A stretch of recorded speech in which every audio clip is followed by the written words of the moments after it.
The law that we see in Exodus. Now, has there ever been an instance where we saw the law being followed before Moses? So when was the law given? Moses received the law shortly after the exodus of the Israelites from Egyptian captivity.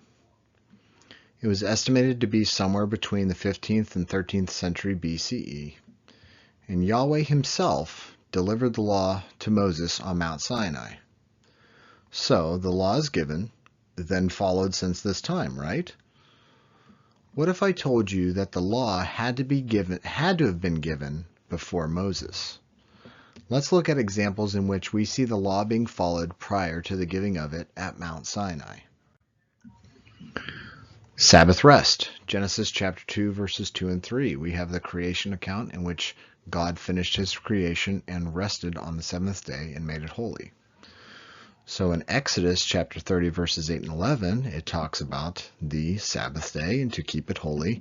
And 6 days you shall work, because it references this creation narrative, and that's why the Sabbath day is what it is. So here's an example of how Yahweh is giving the law prior to Exodus and Sinai. Sacrifices and altars. In Genesis chapter 4, verses 3 and 4, you have Cain and Abel bringing their sacrifices to the altar. And in Genesis 8:20, after the flood, you have Noah building an altar to the Lord and sacrificing on that altar. So then in the law, in Exodus chapter 13, you set apart to the Lord all that first opens the womb, all the firstborn of your animals that are males shall be the Lord's. In Leviticus chapter 3:16, and the priest shall burn them on the altar as a food offering with a pleasing aroma. All fat is the Lord's. So the question is, how did Cain and Abel know to bring these offerings? And how did Abel know that the fat was the Lord's, and that this would provide more context to why Yahweh accepted Abel's sacrifice and not Cain's? So I have a suspicion that Cain knew what he should do, in which he had to bring his first and best, but he just brought a regular offering of his crop, because when Genesis explains the offerings of both Cain and Abel, Abel's was identified as being the first and best. Prohibition of murder, Genesis chapter 4, verses 10 and 11. And this is talking about how when Cain was killing Abel. And then after the flood in Genesis chapter 9, verse 6, Yahweh tells Noah, he says, whoever sheds the blood of a man, by man shall his blood be shed, for God made man in his own image. And then in the law, you have Numbers 35:33. It says, you shall not pollute the land in which you live, for blood pollutes the land. And the only way that you can atone for it is by the blood of the one who shed it. And then Deuteronomy 21, you have the sacrificial atonement for unsolved murders. And then you have straight up in Exodus chapter 20, verse 13, it says, you shall not murder. Now, murder seems pretty self-explanatory, right? I mean, so this could be argued as, not necessarily the law, but just having basic morals. Let's look at marriage and sexual morality. So Genesis chapter 2:24, therefore a man shall leave his father and his mother and hold fast to his wife, and they shall become one flesh. So you have the marriage of a man and a woman. Then in Genesis chapter 19, you have the story of Sodom and Gomorrah, and that specifically references homosexuality. And then Genesis chapter 39:9 says, he is not greater in this house than I, nor has he kept anything from me except you, because you are his wife. How then can I do this great wickedness and sin against God? So this is referencing Joseph and Potiphar's wife. So in Exodus chapter 20, verse 14, you shall not commit adultery. Leviticus chapter 18:20, you shall not lie sexually with your neighbor's wife.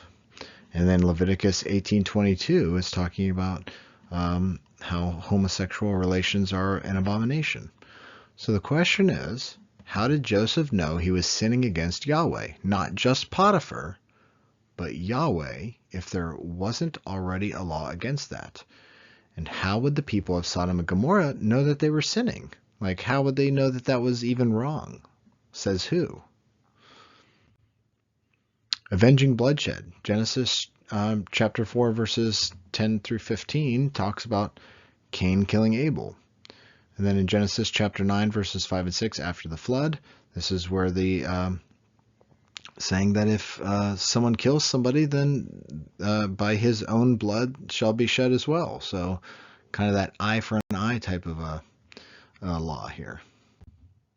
And in Exodus 21:12, it says, "He who strikes a man so that he dies shall surely be put to death." Numbers 35:16 through 19. But if he, so that just goes on, was talking about the intent based on what they used to hit the guy. If they just kind of push him down and he falls down the hill and accidentally dies, then that'd be more manslaughter. But this is like, if you hit him with a iron rod, then he's probably going to die and you're guilty. So Leviticus 24:17 also talks about if you take the human life, then you shall be put to death as well. So you have that eye for an eye type of law that murderers are put to death. Now, earlier in Genesis chapter 4, we see that Cain was not put to death. So at first I was thinking, well, could you possibly make an argument that it was actually manslaughter and then that Cain didn't mean to kill Abel, and when so God protects him, and then Enoch goes and builds a city, Cain goes and builds this city that he called Enoch. Could that be a reference to a city of refuge in which no one was allowed to avenge him? But that would be a cool story, but I think there's enough scriptural evidence that says that it was actually murder, and this is more of a testament to God still punishing him, but also trying to end the cycle of violence and bloodshed. Reverence of God's name. Genesis chapter 4, it says, at that time people began to call upon the name of the Lord. And then Genesis 22, after the offering of Isaac, Abraham gives the Lord a name, Yahweh Jireh, the Lord shall provide. So when we look at the law in Exodus chapter 20, it says, you shall not take the Lord's name in vain. And then Leviticus 24 talks about blaspheming the name of the Lord. So there's examples of calling on and revering Yahweh's name prior to the law being given. Distinction between clean and unclean animals. Now this is what got me onto this exact verse here. Genesis chapter 7 verses 2 and 3. It says, take with you, this is God talking to Noah, 7 pairs of all clean animals, the male and his mate, and a pair of the animals that are not clean, the male and his mate, and 7 pairs of the birds of the heavens, also male and female. Interesting. It wasn't just 2 by 2 on the ark. So what people don't, we get the kids' church version and we forget that he was supposed to take a lot more with him than just the 2 by 2 pairs. So you have all of chapter 11 of Leviticus, but more specifically 3 through 7, just talking about the animals that are clean and unclean. And then Leviticus chapter 11 verses 13 and 19 talking about the birds that were both clean and unclean.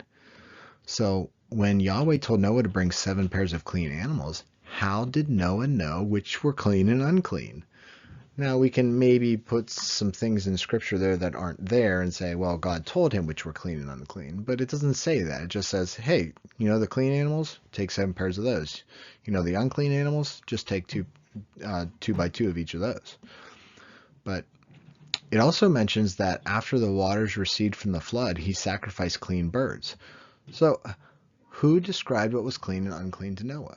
Did he already have that information passed on to him, and was it given earlier? Consumption of blood. Genesis 9:4. You shall not eat flesh with its life, that is its blood.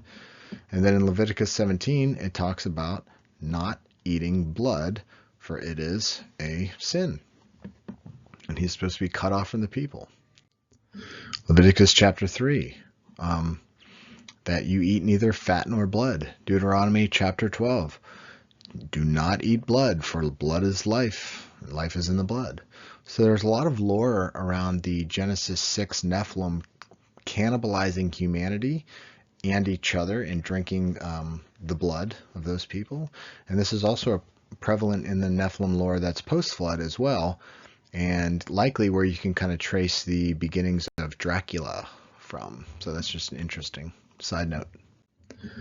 Respect for parents and elders. So you have Genesis chapter 9, verses 20 and 27, and this is where we get the tent incident with Ham, and how Japheth and Shem honored their father, and how Ham dishonored their father. And Ham was cursed because of that. Or I'm sorry, Ham's son Canaan was cursed from that, more specifically. And then Genesis 22:9, Abraham built the altar to sacrifice Isaac, and Isaac willingly laid himself down there, as we can take from context. So he respected his father's wishes there. He obeyed his father. He's obedient to his father. And you can learn more about that in my Offerings of Isaac video as well, about how that represents that he was willingly laying himself down on the altar there in respect of the father. And then Genesis chapter 50, when Jacob dies in Egypt, there is an elite embalming and funeral ceremony to honor him as the father of Israel. And then in Exodus chapter 20 in the law, it says, honor your father and mother, that your days may be long in the land that the Lord is giving you. Now you would think that, honoring your parents is kind of a no-duh thing, so that doesn't really, it's not like some law, it's just something to do morally, and that's a good argument. But it's still interesting that we see this in action many times prior to the law being given. Priesthood. Genesis 14, we meet Melchizedek, king of Salem, with Abraham. And so we have a priest. He was a priest of the God Most High. But in Leviticus chapter 8, this outlines the consecration of the priesthood of Aaron and his sons and codifies priesthood into law. So how could there be a priesthood without the calling and codifying of the priesthood in Exodus? Like, where did the priesthood come from? Tithing. Genesis chapter 14. Abraham gave a tenth of everything to Melchizedek. In Genesis 28:22, Jacob vowed to give a tenth to the Lord. And then Leviticus 27 and Numbers 18 outline the tithe, as well as Deuteronomy chapter 14. So why is it a tenth? Why not just 1% or 50% or 10%, or or 12% or 11% or 9.5%? So did Abraham and Jacob just make up the 10%, and then Yahweh was like, yeah, I like that number. Let's use it in my law. So it seems like there was some type of an understanding of how much a tithe would be, and I know what that literally translates to, but how much it would be for the like what a tithe would actually turn out to be. Circumcision, Genesis chapter 17. So this is an example of Yahweh giving the law to Abraham before he ever gave it to Moses, talking about circumcision. And then in Leviticus 12:3, it says, and on the 8th day the flesh of his foreskin shall be circumcised. Now I can't, I've heard that it's on the 8th day that the young males have an extra clotting factor running through their blood, and just on the 8th day after their birth. So I think that's interesting. You can confirm that with a little Google search and some research as well. Hospitality laws and treatment of strangers. So Genesis chapter 18 talks about Abraham making a meal and showing hospitality to the 3 strangers. And then Genesis 19, you have Lot with the angels and trying to protect them from the inhabitants of Sodom. So in Leviticus chapter 19, it talks about how you need to treat a stranger just like yourself. And in Deuteronomy 10, same thing. You're supposed to love the sojourner. But Lot was willing to give up his daughters to the evil men of Sodom before he would give up the strangers. And he mentions that there's some type of like this obligation to these angels because they're visitors and under his roof. Now, where did he get that from? Like, why would he give up his daughters before these? And if he knew they were angels, why didn't he know they could just take care of themselves if they were angels? So where did he get that from? So it sure wasn't from the men of Sodom. That's not where he got this from. So it could be from his time with Abraham. And then the question goes back of like, where did Abraham get it, if it was from Abraham? Marriage laws and avoidance of adultery. So you have Genesis chapter 20 with Abraham and Abimelech when he pretended that Sarah was his sister. And this is where Yahweh appears to Abimelech in a dream and announces the severity of sleeping with Abraham's wife. And Abimelech calls it a great sin. And then Exodus 20:14, you shall not commit adultery. And Leviticus 18:20, and you shall not lie sexually with your neighbor's wife. So, and let's not also forget Joseph and Potiphar's wife. He knew it was sinful, and not just sinful against Potiphar, but sinful against God.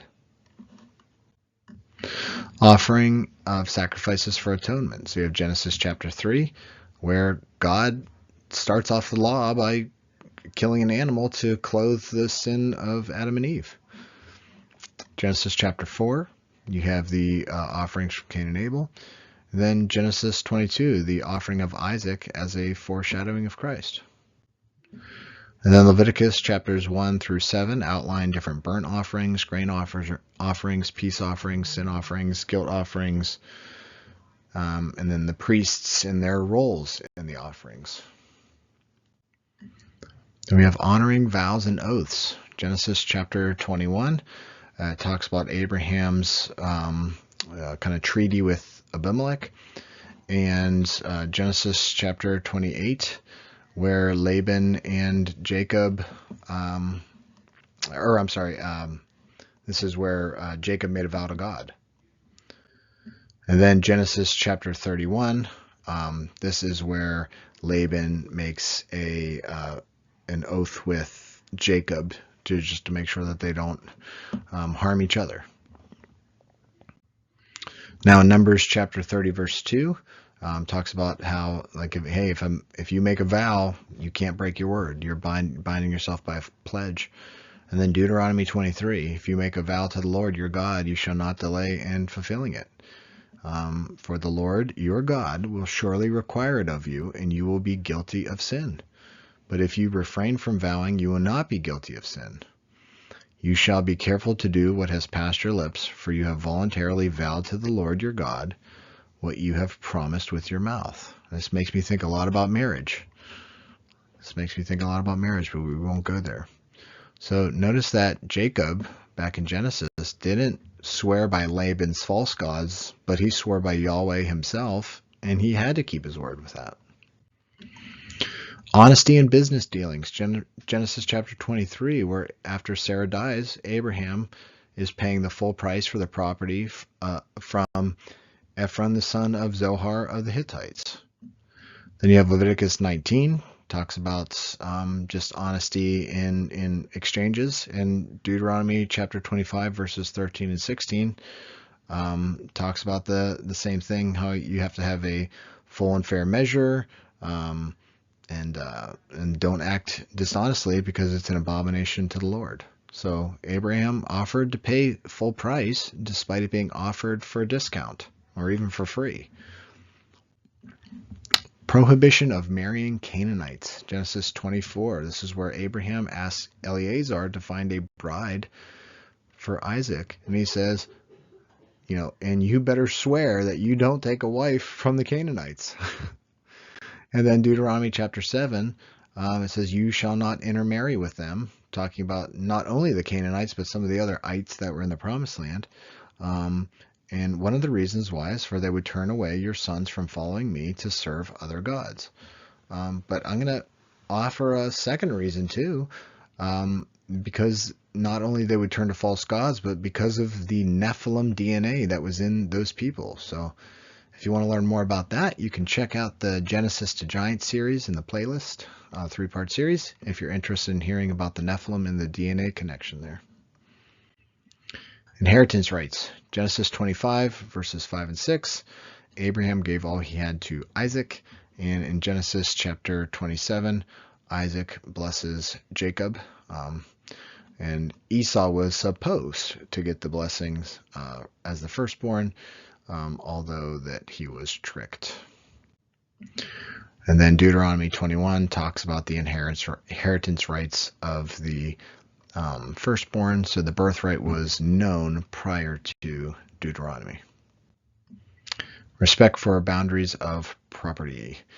Genesis chapter 26, verses 12 and 22 talks about the well disputes between Isaac and the Philistines, including the well of Esek and the well of Sitnah.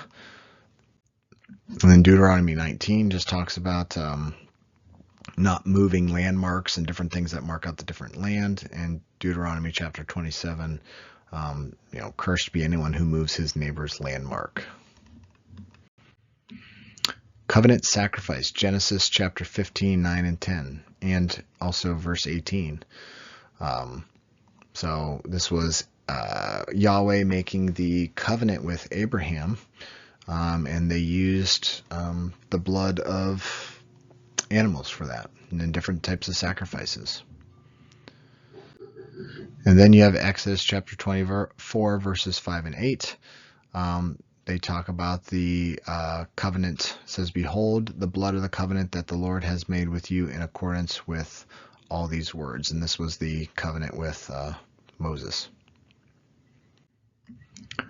Purity laws and cleanliness. Genesis chapter 31, verses 34 and 35. And this is when Jacob and Rachel and their family and their household were trying to flee Laban, and she stole all his little gods and sat on them, and she says, I can't get up because of my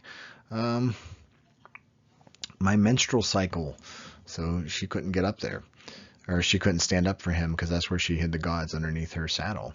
And Leviticus chapter 15 explains the menstrual impurity law, what's clean, what's unclean, how to become clean, and different things like that. So if Laban would have touched anything under Rebekah, he would be unclean. And then you have prohibition against idolatry. So Genesis chapter 35, 2 and 4. This talks about Jacob telling his household, put away the foreign gods that are among you and purify yourselves and change your garments. And we're going to come back to that verse later. Then you have Exodus chapter 20, verses 3 and 5. Not having any carved images. God is a jealous God. In Deuteronomy chapter 12, it says, you shall surely destroy all the places where the nations whom you shall dispossess serve their gods. And it talks about destroying all the images and things like that. So, got to be careful what types of images you've put up to worship Yahweh. We won't go further with that. But lying and theft. Genesis chapter 20, verses 2 through 9. This is where you have Abraham lying about his wife Sarah, and this becomes a big issue. Then you have Genesis chapter 31, 19. This is where Rachel stole her father's household gods, and then just a few verses later, Jacob says, hey, anyone, if you find these things that they stole from you, then we'll kill them, right? So Jacob didn't know that Rachel had stolen them, but there's an understanding that theft is very wrong and is to be severely punished. And then in Exodus chapter 20, the law says, you shall not steal and you shall not bear false witness against your neighbor. So no lying, no stealing. Ceremonial purification and ritual cleansing. So Genesis chapter 35, verse 2. So Jacob said to his household and to all who are with him, put away the foreign gods that are among you and purify yourselves and change your garments. Now, Leviticus 15 references bodily discharge and ritual cleansing, and then Numbers 19 references the handling of dead things and ritual cleansing. So how did Jacob's household know what it meant to purify themselves, and that also included the changing of their clothes as well? So how did they know that? Levirate marriage. So in Genesis 38:8, then Judah said to Onan, go into your brother's wife and perform the duty of a brother-in-law to her to raise up offspring for your brother. So he was supposed to marry and have kids with his brother's wife. He did not want to do that. That caused a whole bunch of issues, but that was it says perform the duty of a brother-in-law. That's interesting, because Deuteronomy chapter 25 verses 5 and 10 tells you just that. that was that duty. So how did Judah know that this was a law or a duty? Could it have just been a custom that the Israelites followed and then Yahweh made it into a law? Or was it a known law prior to? And if it was, where did it come from and who did it come from? So how did they get the law? If the law was given, how did they get it? Hebrews chapter 8 verse 10 says, "For this is the covenant that I will make with the house of Israel after those days, says the Lord. I will put my laws in their mind and write them on their hearts, and I will be their God, and they shall be my people." But that's now. That's not in Genesis. So here's my proposal. Yahweh gave the law to Adam after the fall and after he made tunics of skin for them, which is the first example of the implementation of the law of Moses. The law was passed down through the line of Adam to Noah, and then Noah passed the law on to his 3 sons. The only one which may have upheld the teachings of Yahweh would be Shem. So according to the book of Joshua, Abraham spends most of his young adult and adult years with Shem due to various things with his idol maker father Terah and Nimrod, in which Nimrod wanted to kill Abraham. But he spends the time with Shem, in which Shem teaches him the ways of the Lord, and that's what the book of Joshua says. So Abraham then passes the law on to his offspring through Isaac and Jacob. Jacob then passes the laws on to his 12 sons. And then once Jacob dies in Egypt, the law is eventually lost in Egypt as they submit to Egyptian gods, and the God of Abraham, Isaac, and Jacob becomes a distant memory. Now it's something they still know, because when Moses is supposed to talk to them and convince them that he's from God, he says, the God of your ancestors. So they still know of this God, but their lifestyle has conformed to Egypt in such a way that the ways and customs of Yahweh were lost from their everyday functions. So once the Israelites are freed, then the law is given again and codified in writing. Hope you enjoyed this. Maybe you have a different opinion on that, but I would love to know what it is. You can put it in the comments. Have a good day.